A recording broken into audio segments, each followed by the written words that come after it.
Back to the Inside Tack, I have a promise for you. I have a promise that the sound will be better today. We had a bit of a shocker yesterday with the sound, and to be honest, that was my fault. I pushed our technical crew to get the show running quickly because we had Britannia reversing into the shed. All of the Wi-Fi and Bluetooth nonsense off our race yacht messed with our sound equipment, so apologies for that. Thank you for everyone who tuned in live. Apologies for the sound quality. We didn't put that show out on our YouTube channel because we thought it was a little bit annoying. Anyway, there's the apology out the way, and we are going to look back. Ian Williams has joined me again, and Matt Gottrell, one of our cyclists, has joined us. Ian did a great explanation of yesterday's pre-start, which we are going to go back and do again. But lads, we have just finished race day 3 in the Louis Vuitton Cup, and Ian, it was a light one to say the least. It was very light. I think it was day 2, wasn't it? Was it day or 2? have I missed a day somewhere along the lines? Day 2, yeah. Oh, yeah. Goodness. Right, okay. Sorry, thanks, mate. sorry to pick No, up on mate, that. that's my maths fault. But otherwise, other people might have thought they might have missed a day. Anyway, race day 2. It was a light wind day. Yeah. There was a race between America and Switzerland, which the USA won. Not particularly exciting race. One on the start when Lingy fell off the foils. Right. And then we had did we have a race? I'm not sure if you can call it that or not. We had an entry and a pre-start against Emirates Team New Zealand, who weren't there. And Matt, in every America's Cup, there's always excitement on the water, but we always know in every Cup regatta, there's a bit of drama off the water. What was the drama that we saw overnight, bud? Yeah, I guess we heard the rumblings and then saw some video footage, and the news was that the Kiwis had managed to drop their boat onto the cradle. I think it was a crane failure, but one of those things that looked pretty shocking in what we saw, and foils sitting on the ground and a bit of damage. And I guess you never really know the damage until you get it in the shed. And I think everyone kind of thought they might be out for a long time. And to hear the news that we got today that they hoping to be back out again is pretty impressive.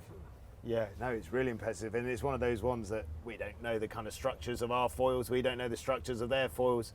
You go and ask around the people on the shop floor, we're like, holy moly, if we did that to our boat, what do you think? And there was a lot of kind of white looking faces going, and to hear the news that they've just released this afternoon in a press statement that they're going to be back out racing tomorrow is full testament to obviously the build quality of their boat, but as we always know, a shout out to the shore crew. They're not nicknamed Team Tough for nothing, so a really big shout out to Emirates Team New Zealand. And as you can see, that their front cradle's fallen forwards. There's a bit of damage to their bustle there, and it landed to their foils. And obviously, following sort of Pete Burling on Instagram, as most sailing fans do, he did a little video late at night and alluded to the fact that he was pretty chippy. He was like, we'll get the boat in the shed, have an assessment of it and see how we go. And as I said, shore crews always get a shout out in the America's Cup, but for these guys to have an incident like that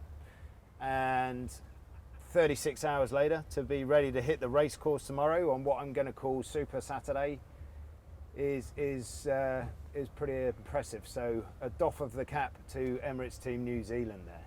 Right, so what that meant for us today, Ian, was that we had a race with Emirates Team New Zealand, but they weren't there. How did that play down for us? What did we have to do to get a point?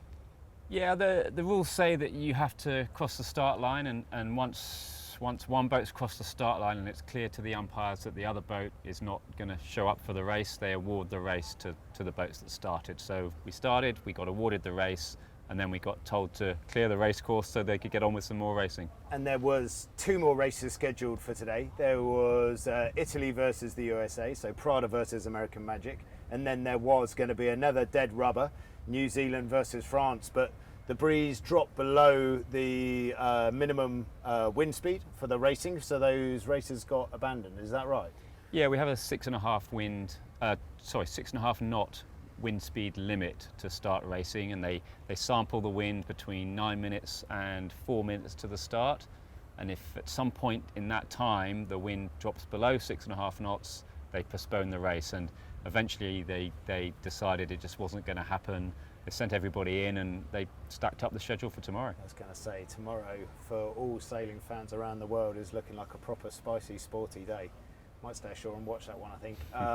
But Ian, like I said, we had our technical problems yesterday for the podcast review. we raced American Magic yesterday, and you did a really nice synopsis of the start. Matt, we'll talk to you about the pre-start from your point of things. You were on for that race.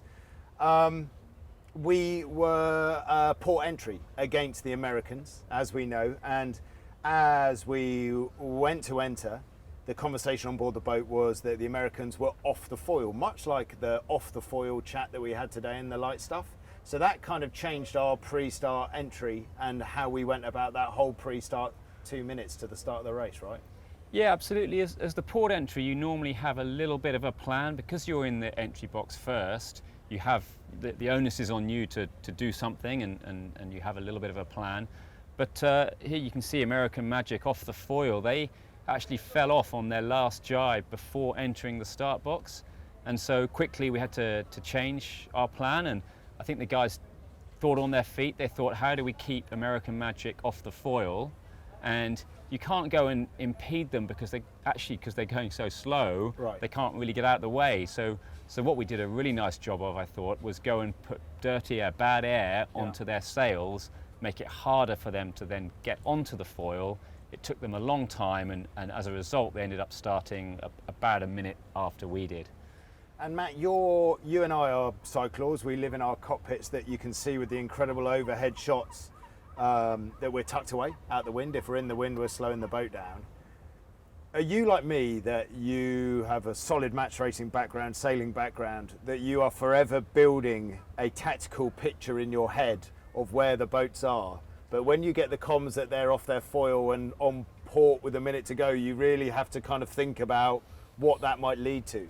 Yeah, I guess with the port entry, you kind of have a rough idea of what you might be planning. So you kind of, in your head, you're kind of stuck to that. And as soon as you hear the conversation happening about them being off the foil, you start realising they could get pretty freestyle. Yeah. So I guess in our world, you're just kind of ready for anything. And the way it panned out was kind of just about kind of keep the boat rumbling and staying on the foil. And yeah, as we wound up to the line, it was quite clear that we had done a pretty good job, and it was kind of straight back into the race. And for the people watching at home, and we've referenced this before, you could easily assume that because it's light airs, because it's under 10 knots, it's pretty easy for the cyclors because the loads aren't as high.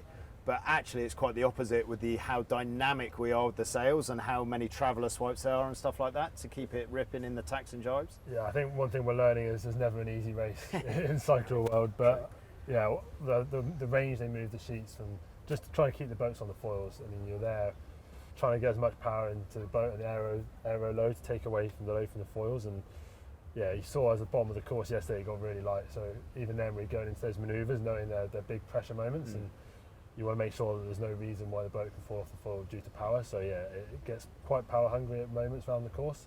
But yeah, we're very aware of that now, and it's part of our daily kind of warm up. We know what's going to happen in the light wind races. So a great example of that, Shrek. We haven't got any of the footage as the breeze dropped throughout the race to show today, but you're going downwind and you're super aware that if you fall off the foil in the jibe, the Americans are going to come back into us and it's race back on. And a function that our cyclors do is we rotate the mast. So the quicker we rotate the mast and the jibe, the quicker the breeze can attach on the new jibe, and the quicker we get ripping, right? Yeah, there's a lot going on in these boats, and like I say, mast rotation is one of the big ones that we drive manually. So towards the end of the race, even when it's not like wind one, but especially those high pressure moments when you know it's a manoeuvre that really matters and it's important to stick, you're definitely more aware of the consequences, I guess, if it goes wrong. So yeah, the lads were definitely putting in at that point. We made sure there was no doubt in landing that jibe. Yeah, right. So I put in a little request over the last few days. I'm trying to be experienced and not nostalgic in this America's Cup, but I tell you what, there is a bit of nostalgia that creeps in every so often. And we've got Ian and Matt here. Matt's obviously a grinder with the Sail GP as well, and a cycler, and a rowing gold medalist, and a 49er crew. He does it all. And Ian's obviously 7-time match racing world champion. And I think it's really nice to look at the pre-start stuff that we're seeing now. Now, back in the day, it was 4-minute pre-starts in the 5-minute pre-starts. Okay, 5-minute pre-starts back in the IACC class. We're now into 2, but Ian, what we're seeing are still very similar manoeuvres, but just at 4 times the speed, right? We're into a classic circle here to burn time. Yeah, absolutely. The big difference was the dial-ups we had back in 2007, but Yeah, we've taken that out, we've reduced the time, made it only 2 minutes, but we're still trying to kill time, and so we're still circling, and then we're still what we call fishtailing back to the line, Yeah. where one boat is pushing the other. Here you go, some old school fishtailing.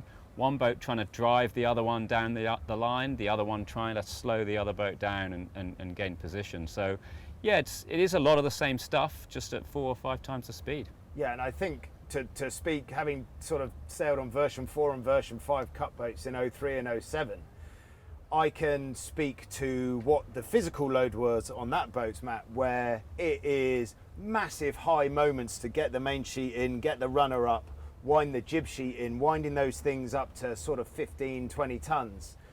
But you're having a breather in between each thing. So you'll complete a task, you'll stop, you'll have 10 seconds before you do the next thing. Now, Matt, for us, we still have those really high wind-up moments, but we don't have that breather anymore as a cyclor. Yeah, I guess the difference now is we have obviously the hydraulic side of our job is we can pressurize hydraulic cylinder, we can store energy. So you know that there's going to be moments in the pre-start where we will need a lot of power and probably more than we can produce. So the ability to store energy around the start and around the course means that our efforts are more constant. But like you said, the pre-start has now and always has been quite a key part of a race. So for us to know those big catches, the big main sheet ons, they're still really important. So for us, they're massive efforts, and it can be the difference between kind of winning and losing a race, and especially winning and losing a pre-start. And the pre-start, the 2-minute pre-start is the hardest thing physically for the cyclists. Yeah, for sure. It's a sustained effort, and there's also those moments where you don't know what's going to happen, so you have to be ready for anything. And like I said, the ability to store a bit of energy means that you're constantly trying to top that up and make sure that we're ready for the next thing. But yeah, it's 2 minutes of kind of flat out work, and then you're into a 20-minute race. So that's pretty exactly hard on the it. body. And I think a good reference point for that, so it's a 25-minute race, so it's effectively a 10,000 metre race around an Olympic track, where you have to start that 10,000 metre race, and for the first 2 laps, maybe 3 laps, you're full gas, and then you've got to hold on to the end. You're going to see where I'm going to go with this in a minute, because today we had one of the greatest, you like that link, didn't you, Ian? Distance runners of all time. One of our legends of the INEOS sporting family, in fact, global sport. We had Eliud Kipchoge come and join us today, and they say, God, look at the mullet. They say don't meet your sporting heroes because you're always a little bit disappointed. My goodness, Shrekkie, what an absolute champion of a man. Oh yeah, it's pretty inspirational to have someone like Eliud around the base and see what he's done and see the things that he's achieved. He obviously understands what it's like to perform kind of at the highest level and the moments that matter. And yeah, it was nice, great to have an insight from him and what he kind of thought we were doing well. And I think in any sport as well, you can draw parallels and you learn the things that work. And yeah, I think it was great to have him around and a little booster for everyone on site. Yeah, I mean, he's an absolute champion of the man. We showed him round. We got in the simulator. As you can see, we kind of showed him how our chase boats operate, showed him how the whole team of 120 of us that were on site here in Barcelona every day. And then Ben invited him to say a few words to the sailing team before we go racing, drawing comparisons from the sporting world that he lives in. He actually also, here's a great shot, he came out and drove our hydrogen chase boat for the day, which is quite a beautiful looking boat. Anyway, he had the opportunity to speak from the team, and from looking around what we're up to for just about an hour, he said something quite profound. He was like, the best teams have many hands but one brain. And that's all he said. Well, he actually said a bit more than that, but that was the thing that really resonated with me, is he recognised the fact that just how many people were here and busy, but to be successful, you have to think with one brain. So yes, shout out to those guys. They were a fantastic group to come and visit us. Right, moving on to social media questions. Oh, I like it when we get the sporty names. We've got a Sledge 101 here. How do you prepare differently, knowing ahead of time that you have a ghost race today? Ian, how did you prepare your afterguard group for the ghost race? Well, I guess we talked about what could potentially go wrong, but honestly, the America's Cup's all about how we can improve throughout the regatta. So in our session this morning, we actually spent some time looking a bit further ahead, preparing ourselves for races more into the future, because there's never enough time, right, to get all that preparation done. Right, good answer. We have question number 2 from the Chris Lantham. We had a similar to average speeds to American Magic yesterday, but sailed a greater distance. Any insight onto this? And this is, Ian, you touched on it yesterday. I'll come to Shrek.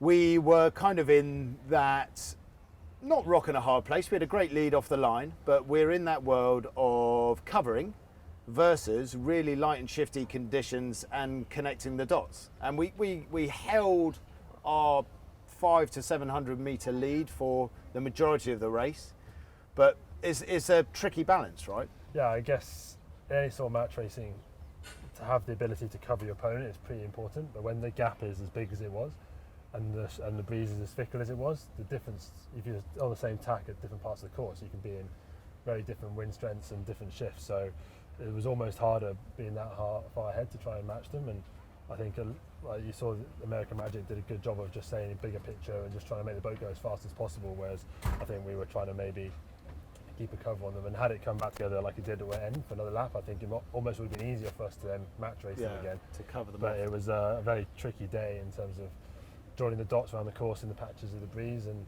I think we did a good job, and it was some good learnings as well from that sort of breeze and how fickle it was. And Ian, from your point of view, to answer the same question, it comes back to kind of tactics versus strategy.